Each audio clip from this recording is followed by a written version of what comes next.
মামাম, তোমার জন্য একটা গিফট আছে, চোখ বন্ধ করো তাড়াতাড়ি, খুশি হবে। চোখ বন্ধ করে হাত পাতো, হাতটা চোখ বন্ধ করে, চোখ খুলবে না কিন্তু, চোখ বন্ধ চোখ বন্ধ চোখ বন্ধ চোখ বন্ধ, আমি দেবো না গিফট দিইনি। আরে তাহলে কিন্তু হবে না, তাহলে কিন্তু দেবোই না, আবার একদম দোকানে দিয়ে আসবো কোনে। চোখ খোলা যাবে না, চেনটা খুলতে হবে। চেন খোলো, চেন খোলো, চেনটা খোলো, খোলো খোলো, চেন খোলো, আবার বাড়বে। হাত ঢোকাও, হাত ঢোকাও, হাত ঢোকাও, এটা হাতে নাও। দেখো ট্যাপ আছে, ট্যাপ আমি দেখছি। হ্যাঁ, এবার এটাকে খোলো, এবার খোলো খোলো খোলো, দেখো তো পছন্দ, পছন্দ হয়েছে, পছন্দ হয়েছে।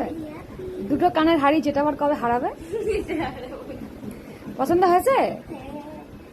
হ্যাঁ, পছন্দ হয়েছে। এটা আমার মাম্মার জন্য পুজো গিফট। আমি বলছি জামা প্যান্ট এক গাদে নিয়ে কি হবে, ওর থেকে ভালো মেয়ে মানুষের একটুখানি সোনা পড়া ভালো। আমি ওকে পড়তে দেবো না সোনার কানের। এর আগে ও একটা মানে একদম যখন ওর ফার্স্ট আমি কান ফুটিয়ে দিই, ওর কান আমি একদম অল্প বয়সে ফুটিয়েছিলাম, তখন 2 বছর বয়স। তখন যবে থেকে ও হাঁটতে শিখেছে তবে থেকে ওর কান ফুটিয়ে দিয়েছি আমি। যেখানে আমার মেয়েকে ছোটবেলায় না পুরো ছেলে ছেলে লাগতো। আর ছোটবেলায় আমার তো খুব ছেলের শখ ছিল। আমার মেয়েকে আমি তো এমনি 6-7 বছর পর্যন্ত প্রচুর ছেলেদের জামা প্যান্ট পরিয়েছি, ভরে ভরে ছেলেদের গেঞ্জি। এবার খুব তাড়াতাড়ি অল্প বয়সে আমি ওর কানটা ফুটিয়ে দিয়েছিলাম।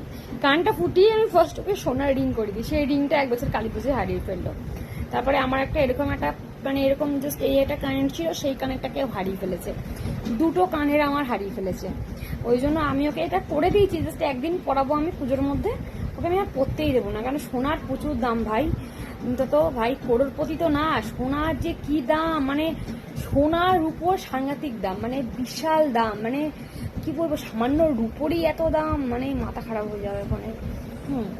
আর পড়তে দেবো না, কোনে কানে যা পড়ে আছে তাই।